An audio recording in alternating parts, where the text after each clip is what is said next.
Welcome back to another day on the farm.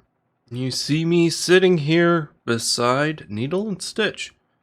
I do have better things to be doing right now, but the owner of the farm's actually coming down to meet me down here. This local business has actually reached out to us and was wondering if we could almost buy them out. So the owner of the farm and myself, we're coming down here to have a sit down with the current owner of the Needle and Stitch here, just to see if it's something up our alley. It's a plan for moving forward. We do have a fair bit of wool. Our sheeps are doing pretty good, so it could be beneficial to the farm, but that's not up to me. That's up to the owner. He should be here soon, I think. He did just give me a call not too long ago, said that he was on his way. Like I said, we do have better things that we could be doing right now. Our one tractor, my tractor actually, is out seeding our field over there. He's running pretty low on seeds. So we do need to go get him filled up, just so we can get our tractor back. He's almost done. I think he's down to the headland. He was just starting the headland the last time he called me. But everything seems to be going all right. We haven't had too many problems with the seeder, which is good. It is a fairly warm day for being in spring, so I've just been sitting down here in the shade, waiting for the owner to show up. I think I'll sit back in here and listen to some music until he arrives. Well, I think I spoke a little too soon, because here he is. He should be pulling in here any second. Oh, he brought the Mercedes down this time. Would you look at that?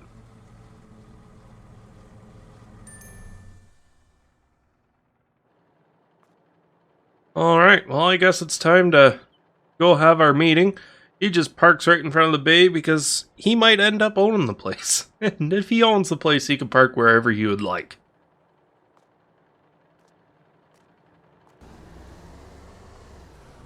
And off he goes. We had a really good meeting, actually. He just told me to write the check for $100,000, which is fairly reasonable for this local business. So I think we're gonna go help them out. 100,000, perfect. There we go. Check has been written from the farm's name. So with the case of the deal, we pretty much just our financial backing. We now have the ability to bring all of our wool here, if need be, and they'll turn it into fabric for us for a very small fee, and they're going to continue to work here. So it's really a win-win, I feel like, and so does the owner of the farm. So that'll be something to look forward to in the future. But for right now, our worker is out of seed, so he's just sitting out in the field, twiddling his thumbs with nothing to do, which is never good. We're paying the guy, and we kind of want some return on our payment. So I think we can go get some seed. I don't think we need to bring the tractor all the way back. I think we might be able to even just run out and grab the telehandler, hook up a bucket, and take a load of seed out to him. I think that'll work. Actually, while we're here at the store, we could probably buy like a seed box and take that out. It would probably be a little bit easier to transport in a box than just in a bucket. So let me run into the store here and see what they say. I don't think we need more than one. One I think would be fine because we can only transport one at a time realistically. Let me go see what they say. Alright, so they're going to get an empty box set up for us. It cost us just over $500 for an empty pro seed box. Of course, we can't get it full of seed because we can't confirm and or deny if it's organic or not. So when we get our hands on the box, we'll run back up to the farm and grab the telehandler, run down, pick up that box, and then we'll just have to fill it up at the farm and run it out to the field. I know it's a roundabout way of trying to save time instead of just bringing the tractor back, but you know, it might take a little bit longer this time, but hopefully it'll be faster in the future. I'm just going to run up, park my truck, and hop in the telehandler, and I'll see you once we're about to fill it up with seed. Almost back to the farm here now. We were considering buying a electric telehandler. However, the road gear on our JCB here is 43 kilometers an hour. It's a phenomenal road gear, especially for a telehandler. And the electric telehandlers just don't have that road gear, which is the biggest reason why we don't have an electric forklift or even an electric skid steer, anything like that. These new electric tractors, they are really cool. Anything farm equipment wise that's electric is really cool, just they don't seem to have the road speed. They don't have the proper gearboxes for high speed. And for us, we're kind of spread out a little bit, especially if we got to keep running back and forth to the sheep farm. It's kind of almost a necessity. So that's the one reason why we don't have an electric telehandler. We were definitely thinking about it. It's just we never did really get around to it. That auger started up just right away, which is good. That'll fill up this box here. Let's just tilt that up a little bit to make sure we got nothing spilling out the sides. That's empty. Let's hop into here. And we want to do oats, I believe. Yes, let's fill up with oats.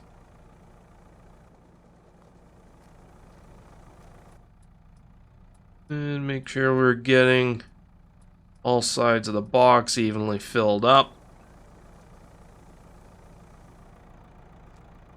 And that's everything. Perfect. All right.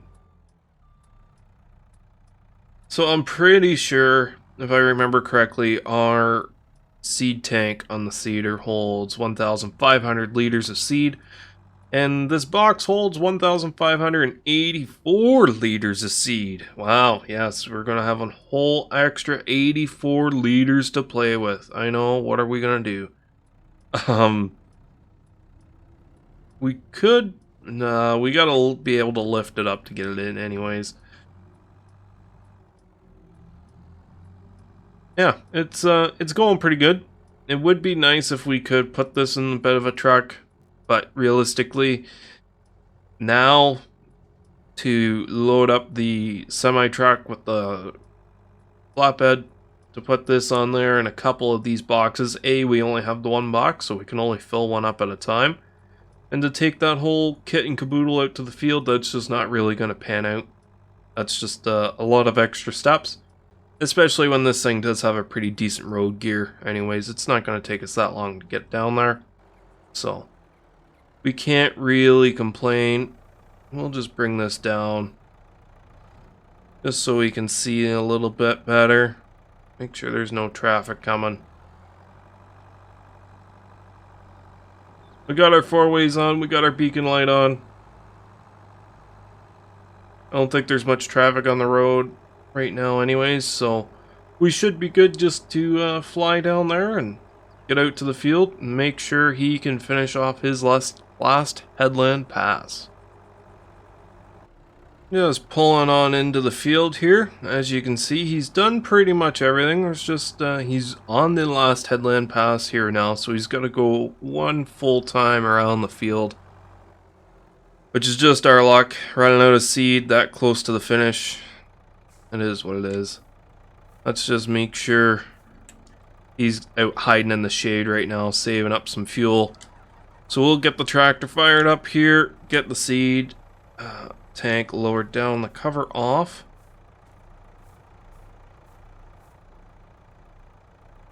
And just lift this up. And quickly pull that string. There we go.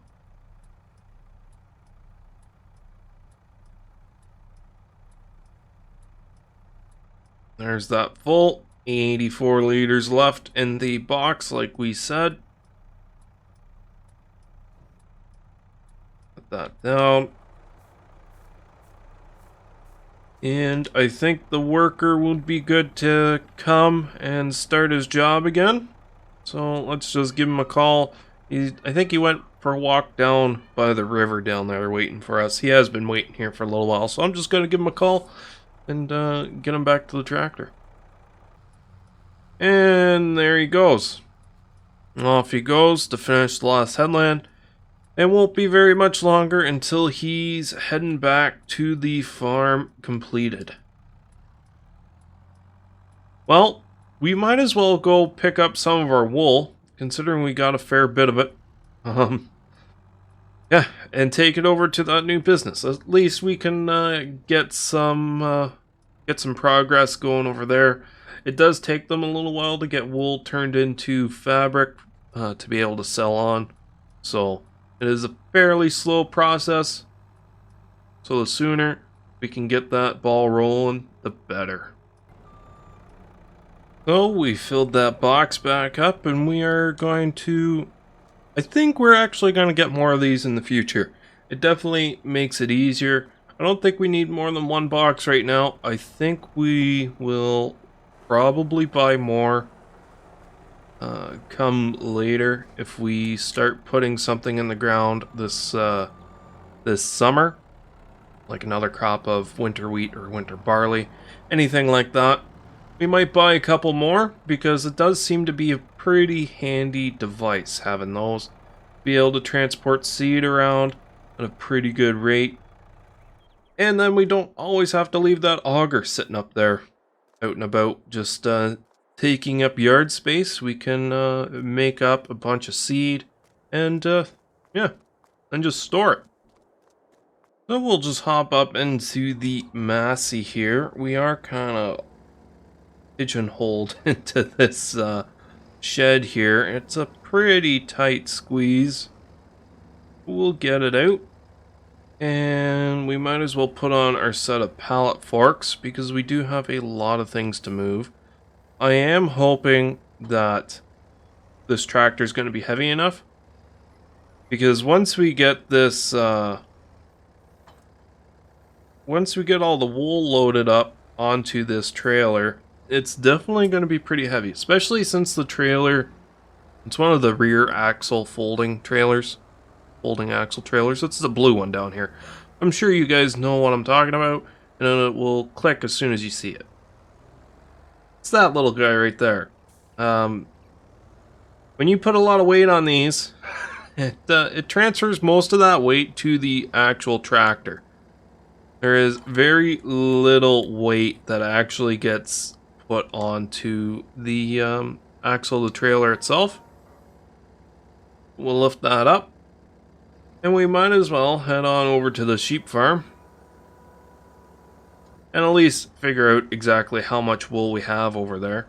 I know it's a fair bit, I just don't know the exact amount.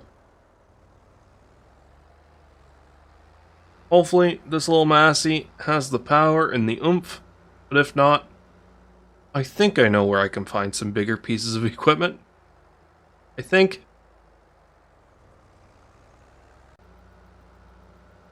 So the worker seeding that field of oats over there just called me, told me that he's done. And I told him just to head back to the farm, leave my tractor just out front. I will wash it all off and do whatever I need to do with it later once I'm done with all this wool. But as you can see, we do have a fair bit of it. We've got 17 full pallets and a little bit. So we've got a fair bit of pallet work here to do. I'm going to get all this loaded up. And yeah, I'll see you once we get everything loaded and see if the Massey will actually be able to haul it all down the road. Okay, all hooked back up. Everything's good here. Let's try to lift it up. Oh, that's not good. That's not good at all. But if I strap it down, our front tire hits the ground again. and away we go. We've got 21,000 liters of wool here, which is a fair amount, realistically. That back pallet's kind of sitting a little funky, but it's all on here. It is. It's going to be a bit of a slow drive over to the tailor shop, or to Needle and Stitch, sorry. I hope they have enough room for all of this. If they don't, we're gonna kind of be up Schitt's Creek a little bit. But it's all loaded up, and we're actually traveling down the road at a pretty good clip here. I think when you strap these, you actually lose the weight, because the Massey definitely does not like this trailer when it's unstrapped. I think I definitely should have went the other way, because this is a long roundabout way of getting to the main road, I'm pretty sure. Yeah, we got to go all the way around field 27 and 29, and then we'll come back out down. We'll have to cross over a bridge. That's fine. It's another beautiful part of the map that we don't always get to see, so it's just a nice drive through the countryside.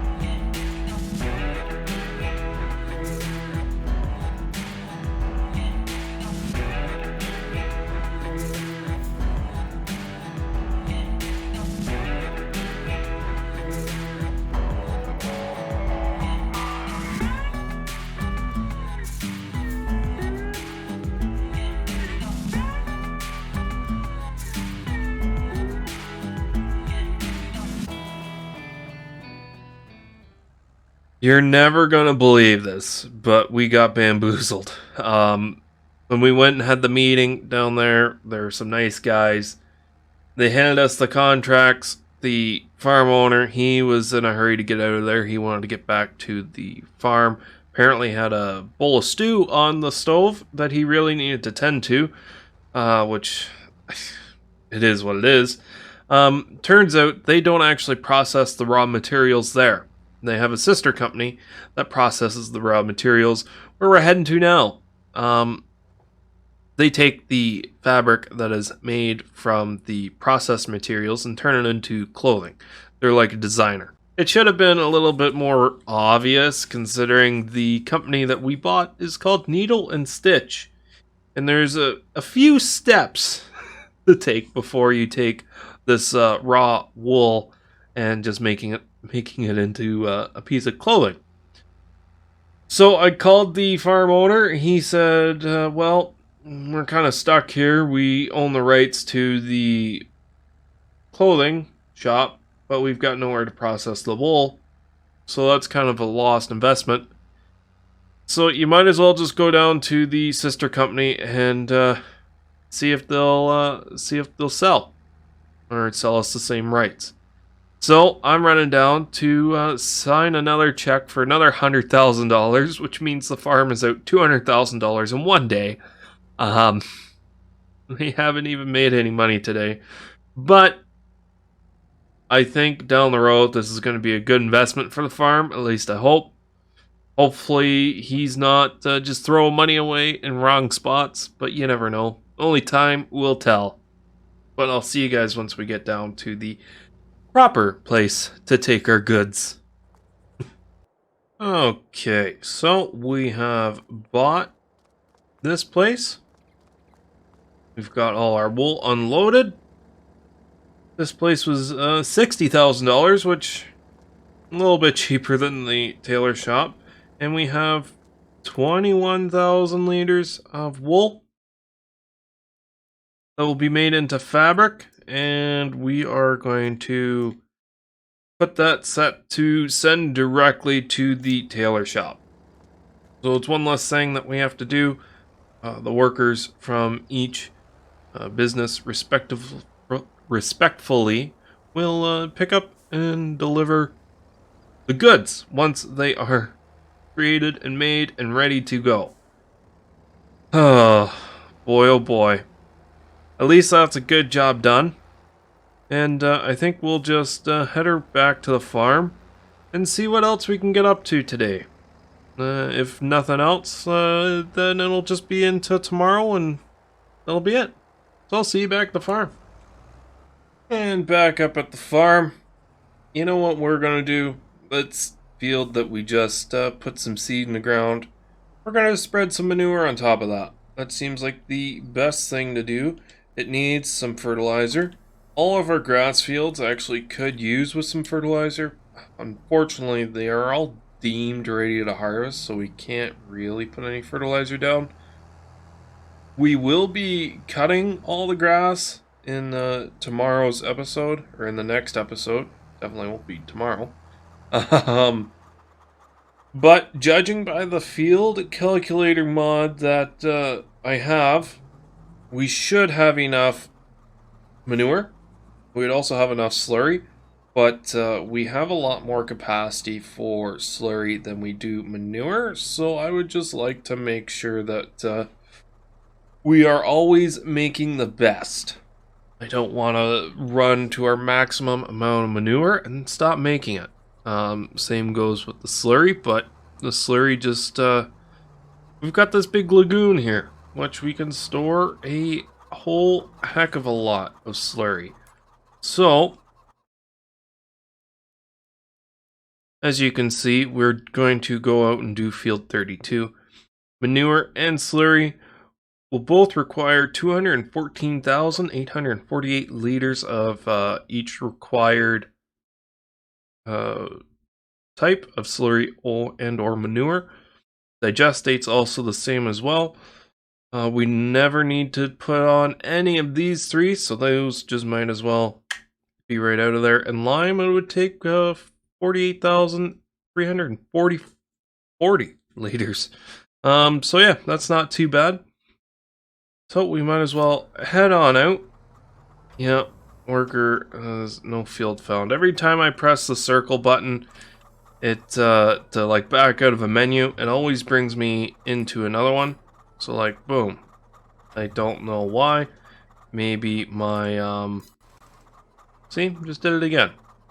Just did it again. I don't know why it does that, but it is what it is. We're just gonna have to deal with it. These chickens are getting kind of annoying, so let's get a worker heading out to that field. We'll get some manure starting to spread on that field, and I think that's where we're gonna call it for the day. He's gonna head on out. I think he is. He's freaking out a little bit. He'll go around. He'll do what he's got to do. As long as he doesn't get blocked in by anything, we'll be alright. We're going to give everything a little wash down here. We are going to plant some corn tomorrow. So we are going to need the front tank. But I think the seeder is done for now until we get to plant some more barley or wheat. With that said, I'll probably see you down at the field. Yeah, I know my hose is only so long. Well, this is going to be a fair bit of back and forth filling up, considering we only do about 30,000 liters at a time, and we need about 250,000 liters of manure down on this field. I do just want to make sure here that the manure is actually doing something. It is. Perfect. And this is the only time we can even really do it because we don't have narrow tires on a manure spreader. Especially being 30,000 liters manure, it'd be pretty heavy. Narrow tires just wouldn't hold up to the weight. So we'll get the manure spread on this field to make sure it is as productive as it can be. And this field will be done by the time the next episode arrives. So I'm going to work on this off camera and get this whole field done and completed. With that said, guys, thanks for watching. And I'll see you in the next episode. Make sure you hit that like and subscribe button down there. if you wouldn't mind. Thanks. See you later. Toodles.